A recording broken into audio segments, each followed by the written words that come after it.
ጤና ይስጥልኝ። ይህ አዋዜ ነው። የዕለቱን ዋና ዋና ጉዳዮች እንመለከታለን። በላይ በቀለ ነኝ።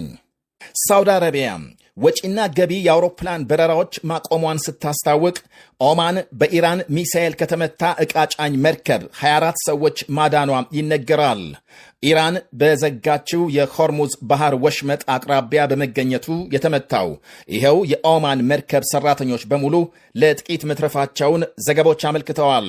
5ኛ ቀኑን የያዘው የኢራን ጦርነት ተባብሶ ሲቀጥል ኢራን በአካባቢው ሀገሮች ላይ የሊባኖስ ሄዝቦላህ ደግሞ ወደ እስራኤል ሚሳኤል ሲተኩሱ ውለዋል። የአሜሪካ መከላከያ ሚኒስትርና ሌሎች ወታደራዊ አዛዦች ዕለታዊ መግለጫም አመሻሽ የሰጡ ሲሆን የኢራንን ባህርና አየር ክልል ሙሉ በሙሉ መቆጣጠራቸውን ገልጸዋል። የኢራን የሚሳኤልና የኒውክሌር ጣቢያዎች ክፉኛ መመታታቸውን የገለጹት የአሜሪካ መከላከያ ሚኒስትር ፒት ሄግሴት በቀጠናው ከነበረ የአሜሪካ ሰራዊት 90 በመቶ ጦርነቱ ከመጀመሩ በፊት ከአካባቢው ለቆ እንዲወጣ መደረጉን አመልክተዋል። የኢራን አገዛዝ አብቅቶለታል ብለዋል ሚኒስትሩ። የእስራኤልን ወታደራዊ ብቃት ያደነቁት ሚኒስትሩ እስራኤልን ታማኝና የማትናወጥ የአሜሪካ አጋርና ወዳጅ ናት ሲሉ አሞካሽተዋል። የባሕረ ሰላጤው አረብ ሀገሮች በኢራን ላይ ጥቃት ለመክፈት ከጫፍ መድረሳቸውን አመላክተዋል። ሀገሮቹ እስካሁን የኢራንን የጸባጫሪነት ጥቃት እየተከላከሉ መቆየታቸውንና አሁን ግን ትዕግስታቸው እያለቀ ነው ብለዋል። የአሜሪካ መከላከያ ሚኒስትር በሌላ በኩል በስሪላንካ ባህር ዳርቻ የአሜሪካ ኃይል የኢራን የጦር መርከብ ማስጠሙንና ከ80 በላይ ሰዎች መሞታቸውን ሚኒስትሩ ጠቅሰዋል። በኢራን ጦር መርከብ ላይ የተፈጸመው ይሄው ጥቃት ከሁለተኛው ዓለም ጦርነት ወዲህ የመጀመሪያ ነው ብለዋል። የስሪላንካ ባለሥልጣናትም በጥቃቱ 80 ሰዎች መሞታቸውንና ከ30 የሚልቁ መቁሰላቸውን አረጋግጠዋል። የኢራን የጦር መርከብ 180 ሰራተኞች ይዞ ነበር ተብሏል። በአጠቃላይ የአሜሪካ ኃይል ከ20 የሚልቁ የኢራን መርከቦችን እንዳሰጠመ የሀገሪቱ ማዕከላዊ እዝ አመልክቷል። በጉዳዩ ላይ ከኢራን በኩል ለጊዜው የተሰጠ ምላሽ የለም። ባለፉት 2 ቀናት በሺዎች የሚቆጠሩ የኢራን ወታደሮች መገደላቸውንም የእስራኤል ጦር ገልጧል። በዛሬው የቴሄራን መጠነ ሰፊ ድብደባም የኢራን ግዙፍ ወታደራዊ ጦር ሰፈር ኢላማ መደረጉን ያመለከተው የእስራኤል ጦር 100 ጀቶች መሳተፋቸውንና 250 ቦምቦች መጣላቸውን አመልክቷል። ይህ በእንዲህ እንዳለ ኢራን በቱርክ ላይ ጥቃት መፈጸሟ ሲነገር የሰሜን አትላንቲክ ጦር ቃል ኪዳን ድርጅት ኔቶ የኢራንን ድርጊት በጽኑ አውግዟል። ኢራን የኔቶ አባል ሀገር ቱርክን ኢላማ ያደረገ ጥቃት መፈጸሟን ተከትሎ አፍታም ሳይቆይ ነው ኔቶ መግለጫ ያወጣው። የኢራንን ድርጊት በጽኑ በማውገዝ አንድ አባል ሀገር ላይ የሚፈጸም ጥቃት ሁሉም አባላት ላይ እንደተፈጸመ ይቆጠራል በሚለው የተቋሙ መርህ መሠረት ምላሽ ለመስጠት ዝግጁ ነኝ ብሏል ኔቶ። በሌላ አነጋገር ኢራን ዳግም ቱርክ ላይ እጇን ካነሳች ከ32 የኔቶ አባል ሀገሮች ጋር ትጋጫለች ማለት ነው። ይሄ ደግሞ ለኢራን መንግሥት እጅግ አደገኛ እንደሆነም ተንታኞች ይናገራሉ። በቱርክ ላይ የተፈጸመው ትንኮሳም በፍጹም ብልህነት የጎደለው ተግባር ነው ብለዋል አክለው። የኢራን ሚሳኤል የቱርክ አየር ክልል ጥሶ ሲገባ በኔቶ ኃይል ተመቶ መውደቁ ተገልጧል። ጥቃቱን ተከትሎ ቱርክ በሀገሯ የሚገኙ የኢራን አምባሳደርን ጠርታ ማነጋገሯን ዘገቦች አመልክተዋል። በሌላ ዜና የኢራን የጸጥታ ጉዳዮች ኃላፊ አሊ ላርጃኒ የካማኒ ሞት ከባድ ዋጋ ያስከፍላል ሲሉ ለትራምፕ ማስጠንቀቂያ ማስተላለፋቸው ተነግሯል። ትራምፕ የአሜሪካንን ሕዝብ ላላስፈላጊና ፍትሐዊ ላልሆነ ጦርነት ዳርገውታል በማለት በኤክስ ገጻቸው ጽፈዋል። ጦርነቱን የከፈቱት ደግሞ በጠቅላይ ሚኒስትር ቤንያሚን ኔታንያሁ እየተመሩ ነው ብለዋል።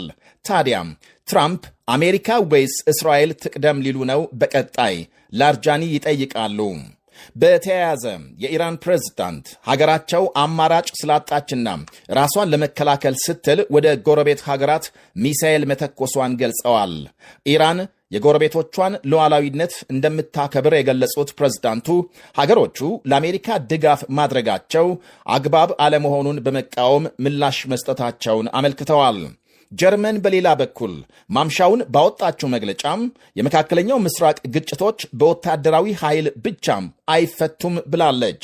የጀርመን መከላከያ ሚኒስትር ቦሪስ ፒስቶሪየስ አሜሪካና እስራኤል ግጭቶችን በወታደራዊ ኃይልና በተናጠል እርምጃም እንፈታለን ከሚል አጉል ምናብ ሊወጡ ይገባል ብለዋል።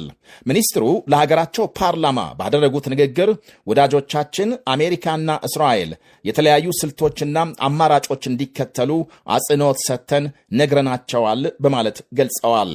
የምዕራብ ወታደራዊ ጠበብቶች በሌላ በኩል ኢራን አሁን በያዘችው መንገድ በተለያየ አቅጣጫ ሚሳኤል መተኮስ ከቀጠለች ከጥቂት ቀናት በኋላ እጥረት ሊገጥማት እንደሚችል ገልጸዋል። ኢራን በየቀኑ ወደ በርካታ ሀገሮች ሚሳኤል እያዘነበች ነው። ሀገሮቹ ደግሞ የኢራንን ሚሳኤል ከማክሸፍ ባለፈ የራሳቸውን አይተኩሱም። እናም በዚህ ሁኔታ ምን ያህል ጊዜ መጓዝ እንደምትችል እርግጠኛ መሆን አይቻልም ብለዋል። 1000 ዓመታት ሚሳኤል አምራች ብትሆን እንኳን አሁን ኢራን በያዘችው መንገድ በአንድ ጊዜ ከ10ና 12 ሀገራት ጋር ጸብ ገጥመህ ረጅም ርቀት መጓዝ አይቻልም በማለት ትንተናቸውን ያስቀምጣሉ።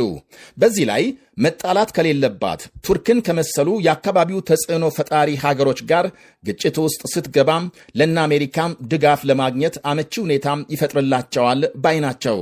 እናም ኢራን በደመነፍስ በየአቅጣጫው ሚሳኤል መተኮሷን ጋብ ማድረግ አለባት ብለዋል።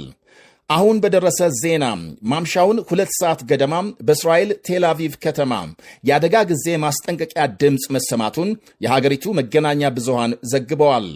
የሊባኖስ መንግሥት ደግሞ ሄዝቦላህን ትጥቅ በማስፈታቱ ዘመቻ ባለፉት 2 ቀናት በድብቅ ጦር መሳሪያ አዘዋውረዋል ያላቸውን 27 ሰዎች ይዞ ማሰሩ ታውቋል።